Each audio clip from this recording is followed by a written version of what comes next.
Hello and welcome to Walker Tea Review. I'm Jason Walker, and this week we've already looked at a black tea, but I feel it's fair to put two black. I generally try to not put two black teas or two teas that are similar in category together in the same week. I try to space them out a little bit more, but I thought this would be more appropriate because this is a Japanese black tea, and there aren't that many Japanese black teas that are out there available to really compare this with. So let's go ahead and get this tea started and talk a little bit about it as we do. Got out my Chinese steeping equipment, and this is kind of crossing cultural lines here, but the Chinese style is it's kind of the basis for all others tasting and steeping type equipment. The Indian or the more professional style with the steeping cup, it's really just a guy one. It's maybe easier to pour from. But I'm making enough here that that should be enough really. I've covered the bottom, say inch to inch and a half diameter of this 4-ounce gaiwan here, which should be enough leaf. My water's been brought to a boil, and now I'm going to. It's been cooling for a little over a minute, but it's still going to be plenty warm enough. Because this tea it's got plenty of, the water itself has plenty of heat, and the size of this leaf indicates that it's going to be able to release a lot of its character, given that the water may not be at a full boil. Okay, so I'm going to set that aside for just a minute and kind of introduce this tea. This is from MellowMonk. This is their CrimsonGrove. It's and information says that this tea is a black tea grown from green tea varietals. Japan is more prominently known for its green teas, and this particular tea is from the Mount Aso region of the Kumamoto Prefecture, Kyushu Island. So this is in the kind of the extreme southwest, as Japan makes kind of a backwards comma, as a comma type of shape, but this would be back towards the tail, the bottom end of it. And like I said, this tea, a lot of these kind of teas are usually grown for the purpose of becoming green teas. Japan has and is still developing, actually has a history of black teas.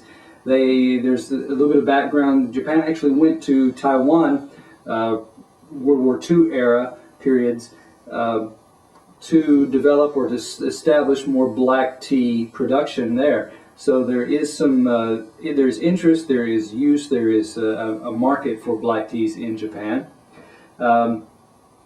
The growers, I asked Paul from MellowMonk a little bit about this tea and about the process. A lot of growers have the equipment, or some growers have the equipment to process their teas, and they may be able to do they may have the roasting capacity for doing, or some of the equipment for doing green teas. Others have expanded, they do more of the roasting for like cookie cha, for other kinds of teas. And so the growers that MellowMonk is in contact with has the skill and the equipment, the resources to really develop black teas as well. So this particular tea, 100 grams, available for $18.95.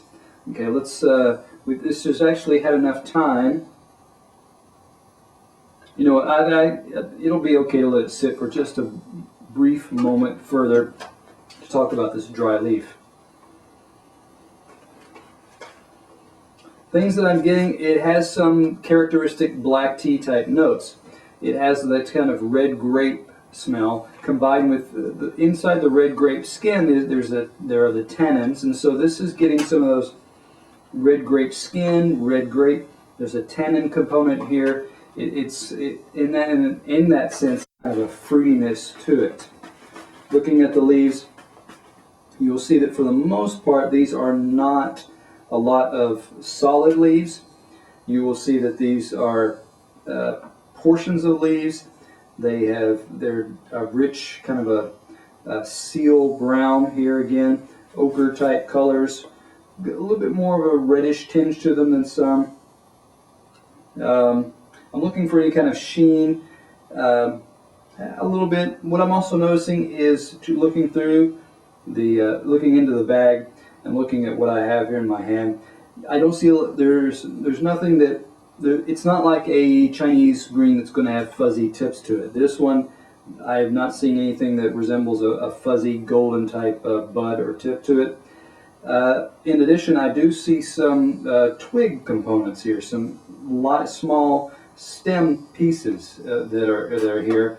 That given the I would say that there's there's around 10-ish% of what I see here has or is that twig type or stem type component.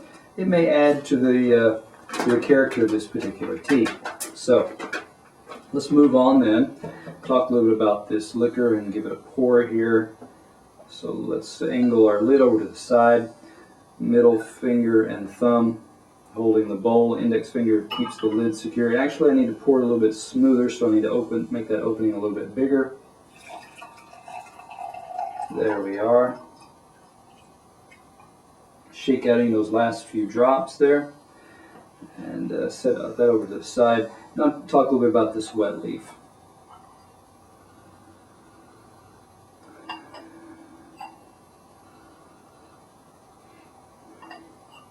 First thing that hit was really again some of that grape skin, some of that kind of tannin type notes, red grape aspect there.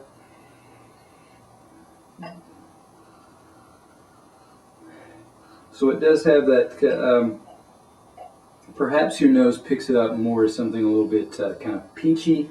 There is a little faint undertone of, for my nose, there's a faint undertone of a peach type note there. So it does have a kind of a tangy, tart aspect to the tannin aspect there. Okay, I'm getting a little ahead of myself because I do want to look at this wet leaf as far as shape and color here. Pull out a few pieces. Here's a piece that of a leaf that looks like it's about a half, a quarter, half of a third, half to a third of a leaf there. Now it's become more of you can see that it's more of a paler green type color here. Not pale, I should say, more of an olive drab type color. It's moved away from any kind of rust red type colors that some black teas have, and shows you more of the darker, slightly reddish olive drab type color going on in there. Leaf portions here, I'm going to go ahead and pull out just a few. Like I said, there are those stem elements present. Leaves here are fairly supple. They're not just, there's a little bit of elasticity there, indicating that these aren't, thick, heavy, coarse leaves.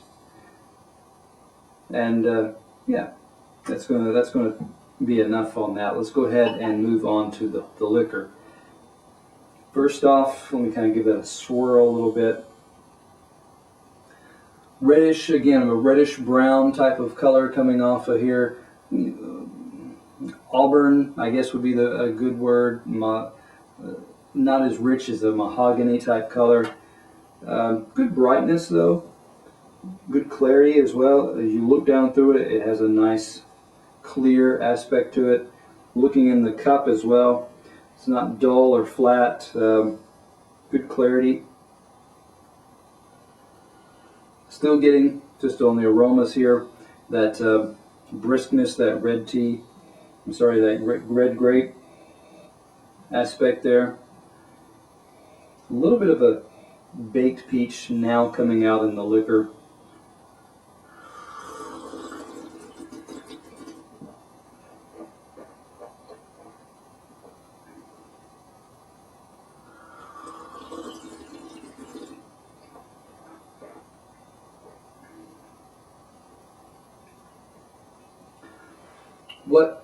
As I was tasting this tea, as I was swirling it around in my mouth, it just kind of something. There's a tartness, a tanginess there that just stampeded to the back and lower underneath my tongue, and just had enough of that bite, enough of that like I said, that tanginess that just kind of makes the underside of your tongue doesn't want to curl up. So it's got a nice tanginess, a nice bite, and it's not like a black tea type of other types of black tea bite. It's not like a Kenyan black tea bite that just kind of puckers the whole mouth. This one really just rushes towards that back and that under part of your tongue and just kind of clamps down on there for a second. It's a positive, pleasant type reaction because it blends, or it balances well rather with the front. You're still getting some of that grape type sweetness, a little bit of that kind of, like I said, baked peach type sweet tartness there as well.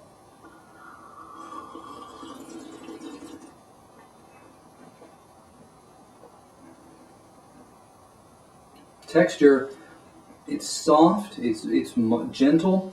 It's not, I wouldn't go so far as to say it's silken or powdery in the sense that, say, the black tea that we looked at earlier this week, the Tanyang Gongfu tea. It doesn't have that kind of silken texture. It's not watery, it's just kind of smooth, okay? It stays smooth, but doesn't really have a lot of other elements, texture to detect or fluctuate on the tongue. You do have a little bit of sweetness in the back. There's a little bit of that kind of brown sugar sweetness that builds there in the back. The sweet, fruity tanginess, tartness has dissipated and leaves you with kind of a brown sugar type sweet aftertaste. What else do I want to say about this tea?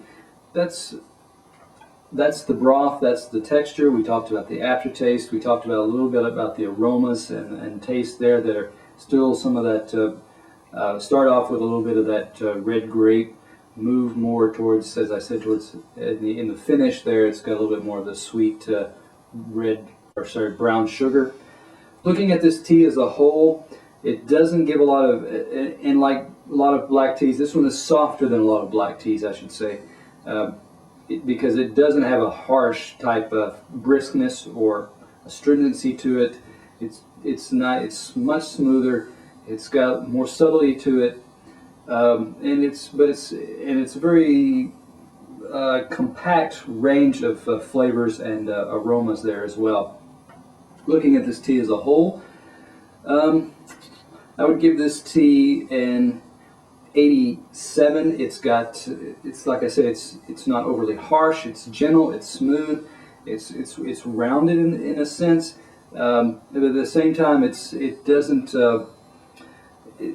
not outstanding in any features. It's a nice, comfortable tea, not something that's really bold. Bold in the sense of being adventurous, in the sense of bringing out something extremely precious, I should say.